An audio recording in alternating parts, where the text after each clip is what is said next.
आज हम बात करने वाले हैं MSTCT 2024 के 24 अप्रैल का शिफ्ट नंबर 1 के पेपर का सोल्यूशन। ये क्वेश्चंस मेमोरी बेस है। चलिए एक एक करके क्वेश्चंस को देखते हैं। सबसे पहला question, potential energy of a particle performing linear simple harmonic motion is. तो ये जो वैल्यू दी हुई है ये पोटेंशियल एनर्जी की है और वो पार्टिकल की पोटेंशियल एनर्जी जो सिंपल हार्मोनिक मोशन परफॉर्म कर रहा है, potential energy equal to 0.01 pi square x square joule. If mass of the particle is 20 gram, particle का जो मास दिया है उसकी वैल्यू है 20 ग्राम। इसको हम ऐसा यूनिट में कन्वर्ट कर लेंगे तो हो जाएगा 20 इंटू 10⁻³ किलोग्राम। आगे बढ़ेंगे। Find the frequency of SHM। हमको SHM की फ्रीक्वेंसी मालूम करने के ऊपर फोकस करना है। ठीक है जी। SHM की फ्रीक्वेंसी मालूम करने के लिए सबसे पहले तो हम पोटेंशियल एनर्जी का फॉर्मूला लिख लेंगे। पोटेंशियल एनर्जी का फॉर्मूला होता है SHM के अंदर half m omega square x square. देखो जी, उसने हमको यहाँ पर पोटेंशियल एनर्जी का वैल्यू दे रखा है, उसको हम इस इक्वेशन के अंदर पुट कर देंगे और हमको मालूम करना है फ्रीक्वेंसी। फ्रीक्वेंसी मालूम करने के लिए हम ओमेगा का सहारा लेंगे। हम जानते हैं omega can be written as omega is equal to 2 pi times of F. ये ओमेगा की वैल्यू यहाँ पर रख लो। उससे पहले पोटेंशियल एनर्जी का वैल्यू कितना है 0.01 pi square x square is equal to यहाँ पर 1/2 एज इट इज। मास की वैल्यू रख लेते हैं। मास की वैल्यू कितनी है? मास की वैल्यू है 20 इंटू 10⁻³ और साथ में ओमेगा स्क्वायर। ओमेगा की वैल्यू कितनी है 2 pi into f whole square times of x square. Right, कुछ कैंसिल होगा यहाँ से। ये एक्स स्क्वायर इस एक्स स्क्वायर को कैंसिल कर लेगा और क्या चीज़ होंगी, ये 2 1 जा 2 10 जा, यानी यहाँ पर बचा है 0.01, यानी ये हो जाएगा 10⁻² into pi square is equal to. Right side में क्या बचा है? यहाँ बचा है 10 और 10⁻3। ये दोनों को हम सॉल्व करेंगे तो आ जाएगा 10⁻²। 2 इंटू पाई स्क्वायर ये हो जाएगा 4 pi square into x square. ठीक है ना, इतनी इक्वेशन यहाँ पर बच चुकी है। उसके बाद हम इसको और आगे बढ़ाएंगे तो ये पाई स्क्वायर इस पाई स्क्वायर को कैंसिल कर लेगा। ये 10⁻², ये 10⁻² को कैंसिल कर लेगा। क्या बचा है इक्वेशन में? 1 is equal to 4 times of f square. यहाँ से हम कह सकते हैं 1/4 is equal to f square, लेकिन हमको सिर्फ फ्रीक्वेंसी मालूम करना है तो स्क्वायर रूट ले लेंगे। सो 1/2 इज इक्वल टू एफ। तो फ्रीक्वेंसी की वैल्यू आ रही है 1/2, जिसके माने होंगे 0.5 हर्ट्स। ये हमारे पहले क्वेश्चन का आंसर होगा। तो पहली फ्रीक्वेंसी 1/2 यानी 0.5 hertz. So option A will be correct. Option A correct होगा। And light emitting diode is constructed from a PN junction based on certain semiconducting material whose energy gap is 1.9 electron volt. तो energy gap light emitting diode में 1.9 electron volt के बराबर है। तो हमको मालूम करना है then the wavelength of emitted light. तो इमिटेड लाइट की वेवलेंथ क्या होंगी? ठीक है, हम जानते हैं E is equal to hc/λ होता है। हमको वेवलेंथ मालूम करना है, यानी लिख सकते हैं λ is equal to hc/E। λ is equal to hc/E, यानी λ इज इक्वल टू hc के लिए हम कांस्टेंट वैल्यू यूज करेंगे 1240। एच मतलब लेंस कांस्टेंट होता है, सी स्पीड ऑफ लाइट होती है। इन दोनों को मल्टीप्लाई कर लो, नंबर आने वाला है 1240, लेकिन यूनिट होगा नैनोमीटर इलेक्ट्रॉन वोल्ट। और एनर्जी कितनी है? एनर्जी दी हुई है 1.9 इलेक्ट्रॉन वोल्ट के बराबर। ये इलेक्ट्रॉन वोल्ट यहाँ से कैंसिल हो जाएगा, मतलब लैम्बडा का वैल्यू नैनोमीटर में आने वाला है। ऑप्शंस भी नैनोमीटर की ही मौजूद है। क्या बचा है इक्वेशन में? Lambda is equal to 1240 divided by 1.9। अगर हम दोनों तरफ 10 से मल्टीप्लाई कर ले 12400 डिवाइडेड बाय 19, ये वैल्यू हमारी आ चुकी है। ओके, इसको हम आसानी से सॉल्व करने के लिए कंसीडर कर लेते हैं कि ये 20 है, यानी 12400 डिवाइड बाय 20। ध्यान रहे हमने यहाँ डिनोमीटर को 19 से इंक्रीज करके 20 किया है। जब डिनोमीटर बढ़ता है तो आंसर छोटा आता है, 0 और 0 कैंसिल हो जाएगा, यानी nearly equal to 1240 divide by 2, यानी हमारा आंसर यहाँ से आ रहा है 620 नैनोमीटर। 620 नैनोमीटर हमारा आंसर 620 नैनोमीटर से बड़ा होने वाला है, क्योंकि जब डिनोमीटर की वैल्यू एक्चुअल वैल्यू से इंक्रीज की जाती है तो आंसर की वैल्यू छोटी आती है। तो आंसर हमको इससे बड़ा टिक करना पड़ेगा। इससे बड़ा जो आंसर ऑप्शन में मौजूद है वो है 652 नैनोमीटर। 652 नैनोमीटर, यानी ऑप्शन ए करेक्ट होगा। Option A should be correct. Next question की तरफ बढ़ते हैं। अगला क्वेश्चन क्या कह रहा है वो, the angle between dipole moment and electric field at any point of the equatorial plane. तो हमको पता करना है डायपोल मोमेंट और electric field at any point of the equatorial plane के बीच का एंगल क्या होगा। तो पहले मैं डायपोल बना देता हूँ। ये -q चार्ज है और ये +q चार्ज है। ये मान लीजिए हमारा डायपोल है। ओके, ये डायपोल का सेंटर है। डायपोल के सेंटर के ऊपर जो प्लेन बनाया जाएगा उस प्लेन को हम इक्वेटोरियल प्लेन कहेंगे। तो ये कुछ इस तरीके से इक्वेटोरियल प्लेन बनेगा। सबसे पहले तो बात करते हैं डायपोल मोमेंट के डायरेक्शन की। तो डायपोल मोमेंट का डायरेक्शन नेगेटिव से पॉजिटिव चार्ज की तरफ होता है। ये हो गया डायपोल मोमेंट का डायरेक्शन। अब मैं एक पॉइंट कंसीडर करता हूँ, क्या ये पॉइंट इक्वेटर के ऊपर है? अगर ये इक्वेटर के ऊपर है तो हमको पता करना है इस पॉइंट पर बनने वाली इलेक्ट्रिक फील्ड का डायरेक्शन क्या होगा। तो पॉजिटिव चार्ज की वजह से इस पॉइंट पर बनने वाली इलेक्ट्रिक फील्ड का डायरेक्शन कुछ ऐसे होगा, और नेगेटिव चार्ज की वजह से बनने वाली फील्ड का डायरेक्शन टुवर्ड्स नेगेटिव चार्ज होगा। राइट, और इन दोनों का अगर हम रिजल्टेंट निकालें तो वो कुछ इस तरीके से होगा, टुवर्ड्स लेफ्ट। ये हो गया direction of resultant electric field. उसने पूछा क्या है हमको उसने पूछा है, बताइए तो सही, डायपोल मोमेंट का डायरेक्शन जो टुवर्ड्स राइट है। आप अगर इसको चाहें तो आई कैप भी दिख सकते हैं, आई कैप पॉजिटिव एक्स डायरेक्शन के अंदर। और दूसरा डायरेक्शन देखिए, उसने इलेक्ट्रिक फील्ड का डायरेक्शन पूछा था इक्वेटोरियल प्लेन पे, इक्वेटर के ऊपर आने वाले कोई भी पॉइंट की। इसका डायरेक्शन देखिए, ये डायरेक्शन नेगेटिव आई कैप के साथ है, मतलब ये दोनों एक दूसरे के ऑपोजिटली डायरेक्टेड हैं, मतलब एंगल बनने वाला है 180 डिग्री। क्वेश्चंस बहुत आसान है, आप कंसेप्ट अच्छे से सीखिए, एक ही क्वेश्चन को सॉल्व करने की कोशिश कीजिए। पूरा पेपर आप आसानी से इन टाइम सॉल्व कर लेंगे। अगले क्वेश्चन की तरफ बढ़ेंगे। When a glass prism of refractive angle 60 degree, prism का रिफ्रैक्टिव एंगल जिसको हम ए से डिनोट करते हैं वो 60 डिग्री के बराबर है, is immersed in a liquid. आमतौर पे प्रिज्म एयर के अंदर दिया जाता है, यहाँ पे हमने प्रिज्म को फ्लूइड के अंदर एक लिक्विड के अंदर डाल दिया।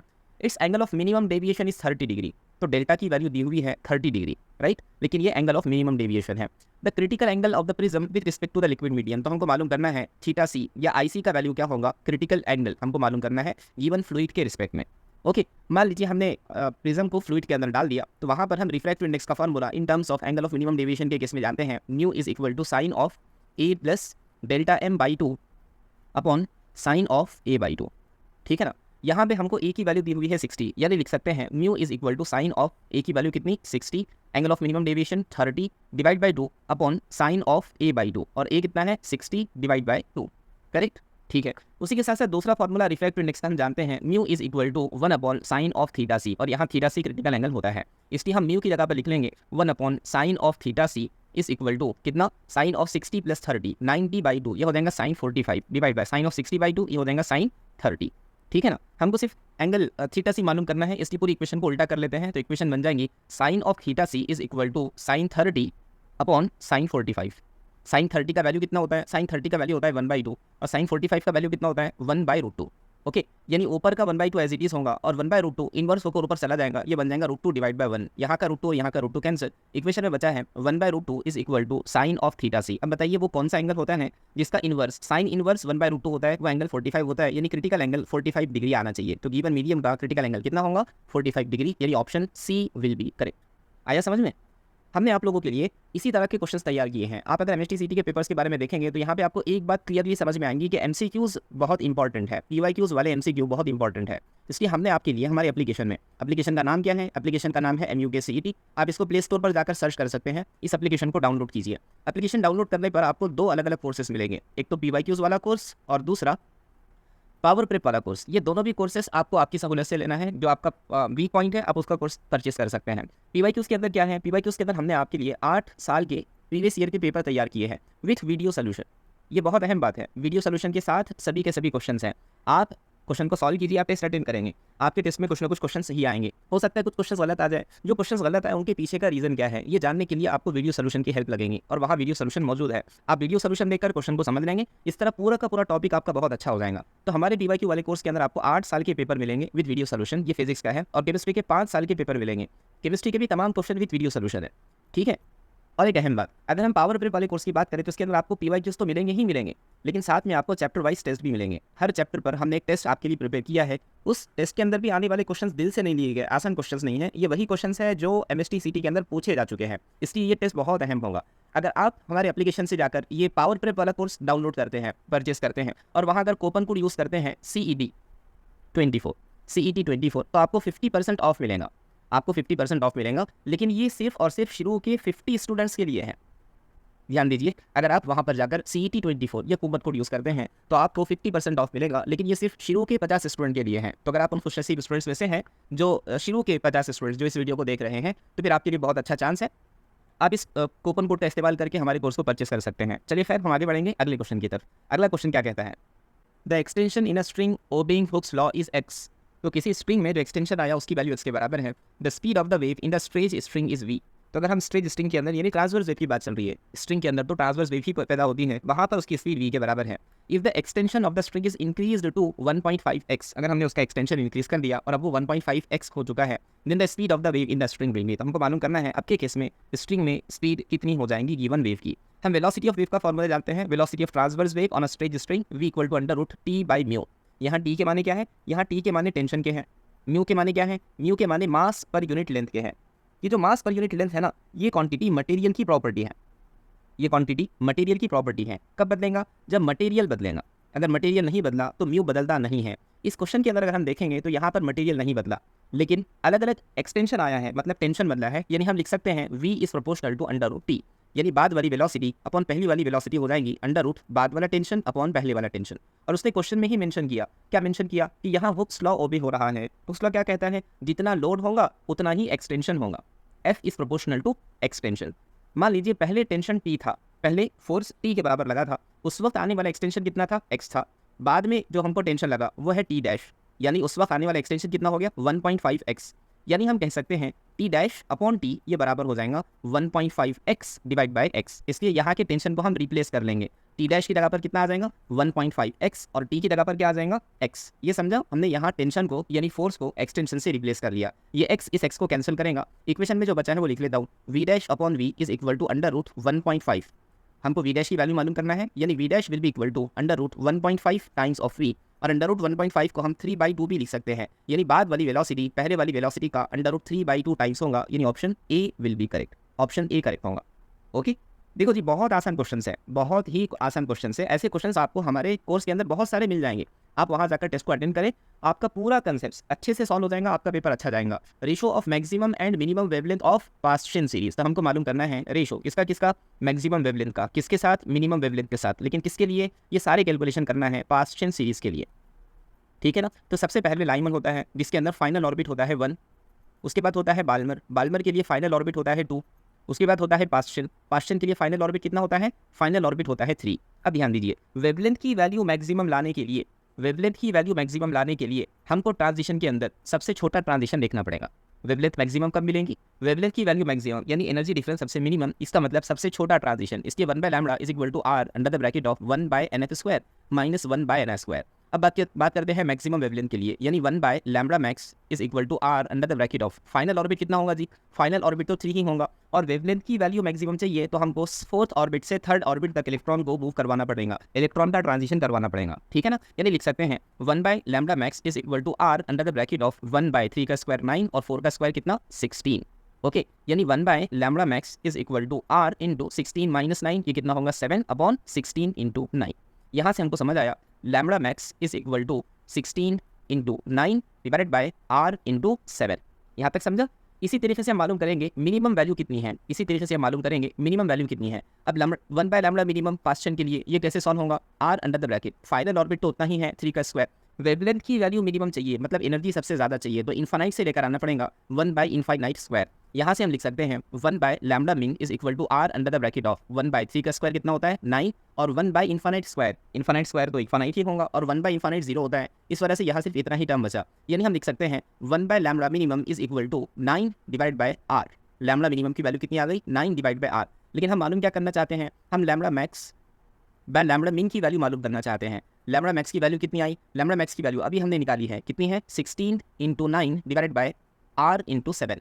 और ये जो लैम्बडा मीन है वो उल्टा हो जाएगा, तो ये हो जाएगा 9 डिवाइड बाय r। ये r इस r को कैंसिल करेगा, 9 और 9 इसको कैंसिल कर लेंगे, इक्वेशन में बचेगा सिर्फ 16 डिवाइडेड बाय 7। ये उन दोनों की वेवलेंथ का रेशो होना चाहिए, यानी option A will be correct. ऐसे बहुत सारे क्वेश्चंस आपको इस टेस्ट के अंदर मिल जाएंगे। वहाँ पे आपको चैप्टर वाइज टेस्ट के अंदर एक टेस्ट मिलेगा, चैप्टर का नाम एटम्स एंड न्यूक्लियाई, वहाँ जाकर आप टेस्ट को अटेंड कीजिए। ऐसे क्वेश्चंस वहाँ मौजूद हैं, इसकी प्रैक्टिस हो गई तो आप समझिए MST-CT के जो कंसेप्ट्स है वो आपको आ रहे हैं। अगला क्वेश्चन क्या कहता है, एक अच्छा क्वेश्चन है, ध्यान से सॉल्व करेंगे। n number of liquid drops of radius small r police to form a single drop of radius capital R। तो बहुत छोटे छोटे छोटे छोटे ड्रॉप्स थे, हर एक का रेडियस कितना था, हर एक का रेडियस स्मॉल r था, और ऐसे कितने थे n थे, जिसको हमने कन्वर्ट करके एक बड़ा लिक्विड ड्रॉप फॉर्म किया है जिसका रेडियस कैपिटल R है। The energy release in the process, इस प्रोसेस में जो एनर्जी रिलीज हुई उसको हमने कन्वर्ट किया काइनेटिक एनर्जी में बड़े ड्रॉप की। So form the speed of the big drop, तो हमको मालूम करना है बड़े ड्रॉप की स्पीड कितनी होगी। ओके, चलो पहले हम इन तीनों का रिलेशन मालूम कर लेते हैं। अगर हम देखें तो ये प्रोसेस में छोटे छोटे ड्रॉप का कंबाइन होकर बड़े ड्रॉप में कन्वर्ट होना, इस प्रोसेस में वॉल्यूम चेंज नहीं होता, इसलिए हर एक छोटे ड्रॉप का वॉल्यूम वो कितना होगा 4/3 पाई स्मॉल r क्यूब। इसको मल्टीप्लाई कर लेंगे n से, तो ये हो जाएगा टोटल वॉल्यूम छोटे छोटे ड्रॉप्स का, ये बराबर होगा बड़े ड्रॉप के वॉल्यूम के, यानी 4/3 pi capital R cube. 4/3 pi cancel हो जाएगा, इक्वेशन में बचेगा n times of small r cube is equal to capital R cube, n times of small r cube is equal to capital R cube. इस process में कितनी energy release हुई उसके लिए हम फॉर्मूला जानते हैं, delta E is equal to surface tension times of change in area, right. अब यहाँ पर बात करने वाले हैं ड्रॉप की, इसलिए सरफेस टेंशन एक ही मरतबा लेंगे, और अगर बबल होता तो यहाँ 2D आ जाता। एरिया, ज़्यादा एरिया किसका होगा, छोटे ड्रॉपलेट्स का, मिलाकर एरिया ज़्यादा होगा, और कितना होगा n ड्रॉप्स है, और हर एक का एरिया है 4 पाई r², सरफेस एरिया ना, और बड़े ड्रॉप का एरिया कितना होगा 4 पाई कैपिटल R², ठीक है। इसी को आगे बढ़ाइए, ये है एक्सेस एनर्जी जो हमको रिलीज होती हुई नजर आएंगी, सरफेस टेंशन इनटू n की वैल्यू कितनी है, अभी हमने कैलकुलेट किया, देखो n की वैल्यू कितनी है, small n can be written as capital R cube by small r cube, है ना। यहाँ से हम लिख सकते हैं n इज इक्वल टू कितना capital R cube by small r cube. ये वैल्यू को मैंने यहाँ पर यूज कर लिया। इक्वेशन में और क्या चीज़ बची है, यहाँ बचा है 4 पाई r² minus 4 pi capital R², correct. ये है delta E। So delta E बराबर हो गया सरफेस टेंशन टाइम्स ऑफ यहाँ का R² यहाँ के R² को कैंसिल करेगा, दोनों तरफ से 4 पाई कॉमन निकाल दिए, क्या बचा इक्वेशन में R cube divide by small r minus R²। Okay, लेकिन ध्यान दीजिए मैं क्या करता हूँ, यहाँ एक आर से मल्टीप्लाई और एक आर से डिवाइड करता हूँ।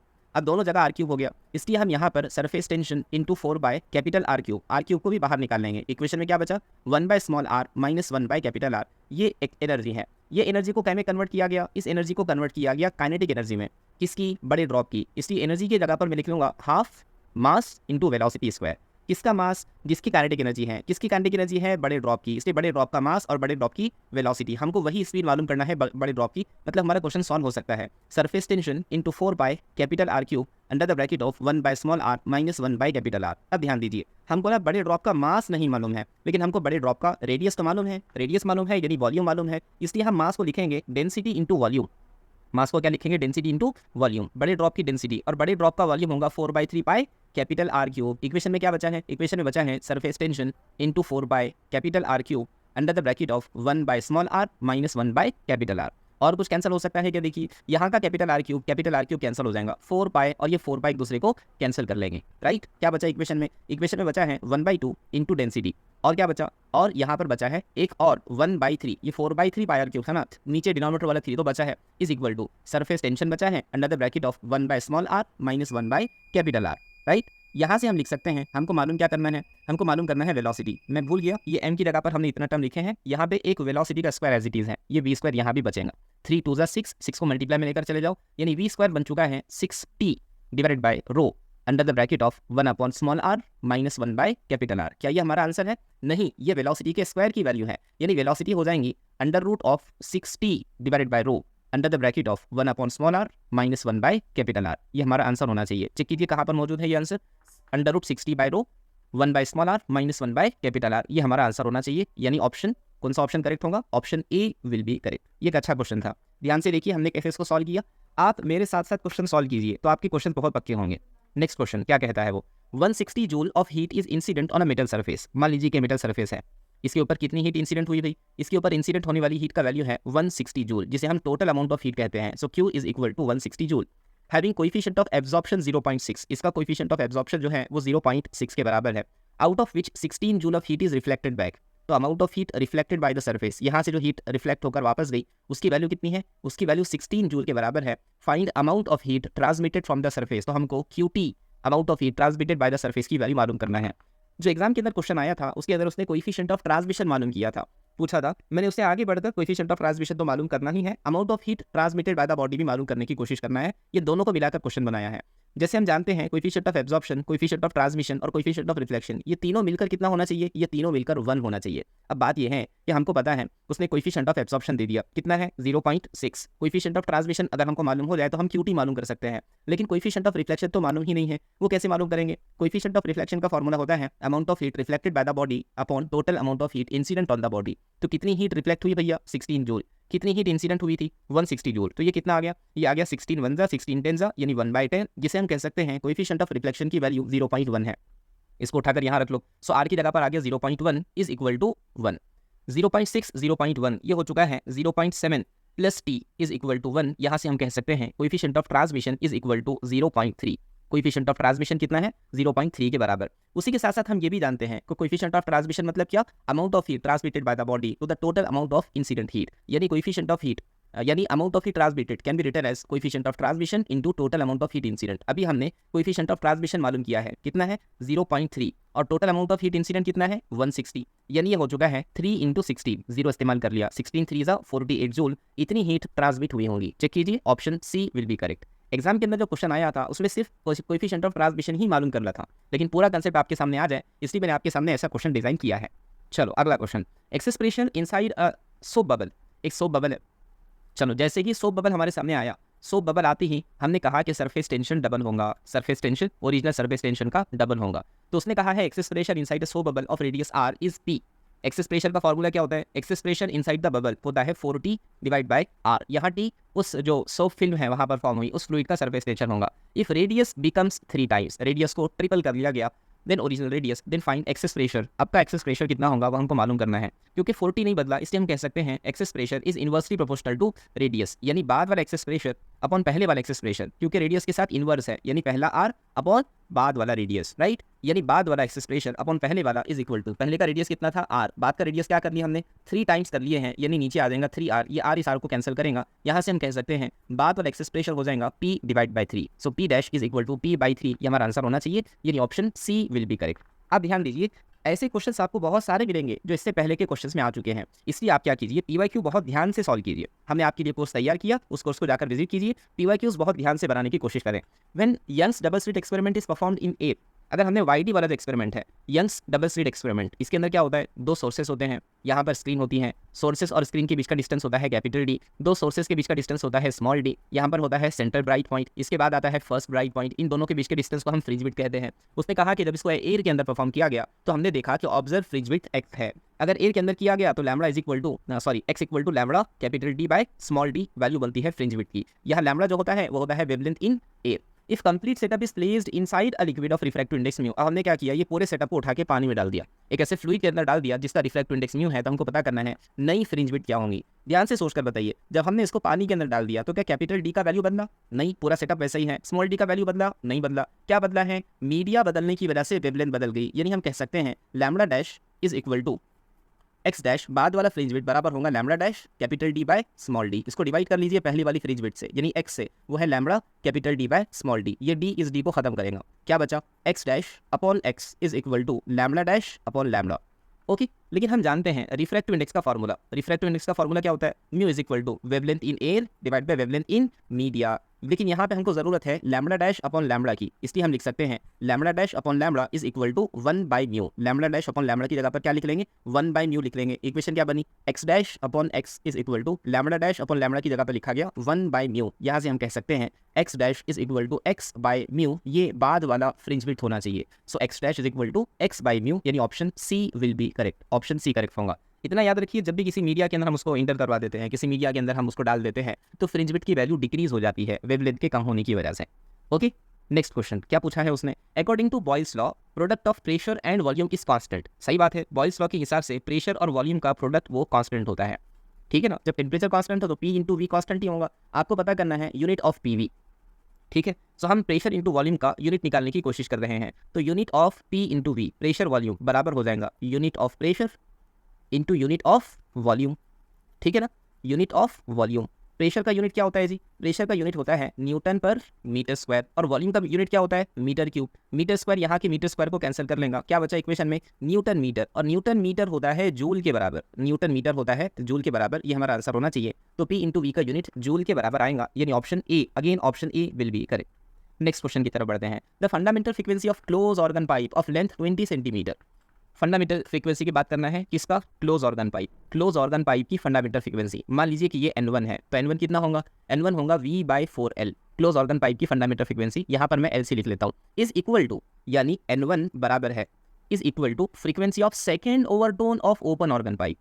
ओके, ओपन ऑर्गन पाइप की फंडामेंटल फ्रीक्वेंसी होती है V/2L, और फर्स्ट ओवरटोन होता है 2 टाइम्स ऑफ फंडामेंटल फ्रीक्वेंसी, और सेकेंड ओवरटोन होता है 3 टाइम्स ऑफ फंडामेंटल फ्रीक्वेंसी, मतलब 3V/2 times of length of open organ pipe, ये फ्रीक्वेंसी की वैल्यू होंगी, और ये दोनों एक दूसरे के बराबर बराबर है, ठीक है ना। उसने क्या कहा, fundamental frequency of close organ pipe यानी 1/4 टाइम्स ऑफ LC, ये बराबर है थर्ड हार्मोनिक या second overtone of open organ pipe यानी V/2LO। समझ गए इतना। हमको पता करना है the length of the open organ pipe, open organ pipe की हमको लेंथ मालूम करना है, क्लोज ऑर्गन पाइप की लेंथ ऑलरेडी हमको दी हुई है, ये V मतलब वेलोसिटी ऑफ साउंड, इसको कैंसिल कर लो, हमको LO मालूम करना है, इसलिए LO को न्यूमरेटर में बुला लो। इक्वेशन में क्या बचा 3/2, और यहाँ का 4 टाइम्स ऑफ LC ऊपर आ जाएगा, सो 2 1 2 2 इसकी इक्वेशन में बचा 3 into 2 times of length of close organ pipe. Close organ pipe की लेंथ भी हमको क्वेश्चन में दे रखा है 20 सेंटीमीटर, यहाँ पर 20 सेंटीमीटर लिख लेंगे, 3 2 6 इंटू 20, यानी हमारा आंसर आएगा 120 सेंटीमीटर। तो ओपन ऑर्गन पाइप की लेंथ कितनी होनी चाहिए, 120 सेंटीमीटर होना चाहिए, यानी यहाँ पर ऑप्शन बी करेक्ट होगा। नेक्स्ट क्वेश्चन क्या कहता है क्वेश्चन के अंदर, an object weight W at height h from the earth surface, it again weight W when being inside the earth at a depth d।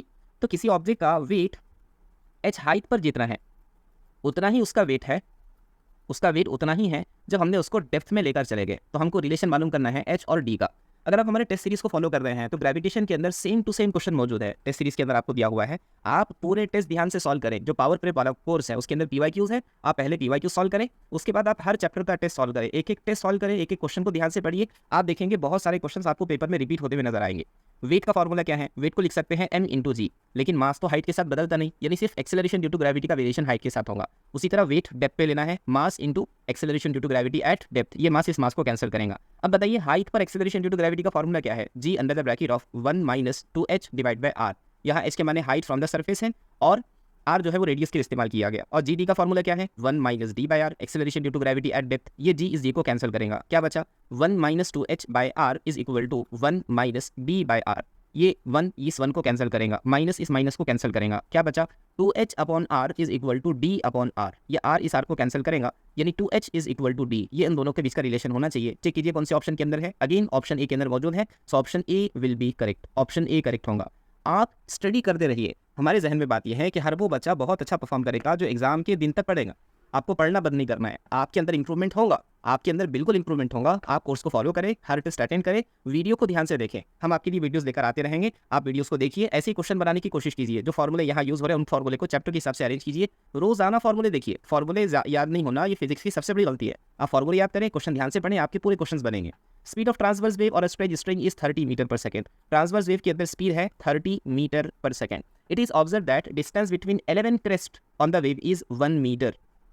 11 crest का जो distance है वो कितना है? 1 मीटर के बराबर। अब जरा ध्यान दीजिए, ये ट्रांसवर्स वेव फॉर्म हुई, ये जो पहला रीजन है इसे क्रेस्ट कहते हैं, इसके बाद वाले को ट्रफ कहते हैं। इन दोनों के बीच का डिस्टेंस वेवलेंथ के बराबर होता है। इसके दूसरे बाद, इसकी फौरन बाद एक और क्रेस्ट आ जाएगा, तो एक क्रेस्ट से दूसरे क्रेस्ट के बीच का डिस्टेंस लैम्बडा होता है। तो उसने कहा 11 क्रेस्ट का डिस्टेंस 1 मीटर है, यानी मैं कह सकता हूँ 11 times of lambda is equal to 1। यहाँ से पता चला lambda is equal to 1/11 metre, right. Wavelength कितनी आ गई? वेवलेंथ आ गई 1/11 मीटर। हमको फ्रीक्वेंसी वेव की मालूम करना है। हम बेसिक फॉर्मूला जानते हैं वेलोसिटी ऑफ वेव का, n times of lambda. Velocity का वैल्यू है 30, फ्रीक्वेंसी हम मालूम करना चाहते हैं, या फ्रीक्वेंसी को मैंने यहाँ n लिखा हूँ, इसको मैं मेट कर f लिख लेता हूँ। फ्रीक्वेंसी टाइम्स ऑफ लैम्बडा की वैल्यू अभी हमने कैलकुलेट किया, कितना है? 1/11, यानी 30 टाइम्स ऑफ 11, ये बन जाएगा फ्रीक्वेंसी। 1100, 11 3 33, यानी 330 हर्ट्स ये गिवन वेव का फ्रीक्वेंसी होना चाहिए। कितना आसान क्वेश्चन है, 330 hertz. Next question, after converting galvanometer of resistance 23 ohm into ammeter by connecting a shunt of resistance S, it is observed that current flowing through galvanometer is 8% of total current। देखो जी, हमने क्या किया, हमारे पास एक galvanometer था। इस galvanometer का resistance कितना था? इस गैल्वानोमीटर का रेजिस्टेंस है 23 ओहम। हमने इसको आमीटर में कन्वर्ट करना चाहा, उस मकसद से हमने इसके पैरेलल में एक छोटा सा रेजिस्टेंस कनेक्ट किया। इस छोटे से रेजिस्टेंस को जो पैरेलल में कनेक्ट किया जाता है उसे शंट कहा जाता है। It is observe that current flowing through galvanometer is 8% of total current. तो भैया जी गैल्वानोमीटर से कितना करंट फ्लो कर रहा है? 8% ऑफ टोटल करंट फ्लो कर रहा है। तो अगर ये टोटल करंट आए हैं तो ऊपर से कितना जा रहा? ऊपर से 8% जा रहा, तो बाकी कहाँ से जा रहा? तो 92% ऑफ टोटल करंट ये शंट में से जा रहा होगा। इसलिए लिख सकता हूँ मैं IG यानी current flowing through galvanometer is equal to 8/100 times of total current. उसी तरह लिख सकता हूँ करंट थ्रू शंट, शंट से बहने वाला करंट कितना है? 92%, यानी 92/100 टाइम्स ऑफ I। हमको मालूम करना है शंट रेजिस्टेंस का वैल्यू कितना होगा। देखो जी कि ऊपर का गैल्वानोमीटर और नीचे का शंट रेजिस्टेंस एक दूसरे के पैरेलल में कनेक्ट है, मतलब वोल्टेज अक्रॉस गैल्वानोमीटर बराबर हो जाएगा वोल्टेज अक्रॉस शंट, क्योंकि पैरेलल में वोल्टेज तो डिवाइड होता नहीं, दोनों के अक्रॉस सेम वोल्टेज आते हैं। अब वोल्टेज का फॉर्मूला ओहम्स लॉ के थ्रू ये हो जाएगा I इंटू R। तो current flowing through galvanometer into resistance of galvanometer is equal to current flowing through shunt into shunt resistance. Galvanometer के अंदर फ्लो करने वाला करंट कितना है? 8/100 टाइम्स ऑफ टोटल करंट। और गैल्वानोमीटर का रेजिस्टेंस कितना है? 23 ohm is equal to current flowing through shunt कितना है? टोटल करंट का 92%, मतलब I into 92/100 times of shunt resistance कितना है, यह हम मालूम करना चाहते हैं। ये 100 इस 100 को कैंसिल कर लेगा, राइट। ठीक है, तो हम क्या करेंगे, अब इसको 8 से कैंसिल करने की कोशिश करते हैं या 4 से कैंसिल करने की कोशिश करते हैं। उसी तरह यहाँ का I इस I को कैंसिल करेगा, यानी 8 into 23 is equal to 93 times of S। 4 से कैंसिल कर लो, 4 2 ज़ा 8, 4 2 ज़ा 8, 4 3 ज़ा 12, ये 23 को कैंसिल कर लेगा, यानी 2 ohm is equal to shunt resistance. तो शंट रेजिस्टेंस का वैल्यू कितना आ गया? So S comes out to be 2 ohm, ये हमारा आंसर होना चाहिए। तो शंट रेजिस्टेंस का वैल्यू 2 ओहम के बराबर होगा। समझ गए? देखो जी सारे क्वेश्चंस बहुत आसान हैं। आप क्या कीजिए, हमने एप्लीकेशन के ऊपर, एप्लीकेशन का नाम मैं दोबारा रिपीट करूँ, MUK CET, ये एप्लीकेशन आप प्ले स्टोर से डाउनलोड करें। वहाँ पर हमने आपके लिए 2 कोर्सेज तैयार किए हैं। PYQs एक कोर्स के अंदर है, दूसरा पावर प्रेप नाम का कोर्स है। आप हमारी वीडियो देखने के बाद उसमें कूपन कोड यूज़ कीजिए CET 24। ये कूपन कोड यूज़ करने पर आपको उस कोर्स का 50% ऑफ में मिल जाएगा। 50% कंटेंट आप वहाँ 50% ऑफ यूज़ कर लेंगे। आपके इस कोर्स के अंदर आपको क्या मिलेगा? दो बहुत अहम चीज़ें हैं। इस कोर्स के अंदर आपको PYQs तो मिलेंगे ही मिलेंगे, और साथ में आपको चैप्टर वाइज टेस्ट भी मिलेंगे। यानी आपका प्रिपरेशन पूरा पक्का हो जाएगा, हर एक कंसेप्ट आपको आ जाएगा, आपका पेपर की तैयारी मुकम्मल हो जाएगी। इसलिए आप जाएँ, एप्लीकेशन पर विजिट करें। ये जो पेपर मैंने अभी आपके सामने सॉल्व किया, इसका जो PDF है, वो PDF कॉपी आपको हमारे टेलीग्राम चैनल पर मिल जाएगी। तो आप टेलीग्राम पर जाकर भी सर्च कीजिए MUK CET, हमारे चैनल को ज्वाइन कर लीजिए। चैनल ज्वाइन करने के बाद आपको हमारे अपडेट भी मिलते रहेंगे, वीडियो जो हम नए अपलोड करेंगे उसके लिंक भी वहाँ पर आ जाएंगी, और PDF भी मिलते रहेंगे। ओके, इसके अलावा भी आपके पास कोई डाउट है तो आप हमको टेलीग्राम पर, व्हाट्सएप पर कनेक्ट करके उस डाउट को क्लियर करवा सकते हैं। Thank you.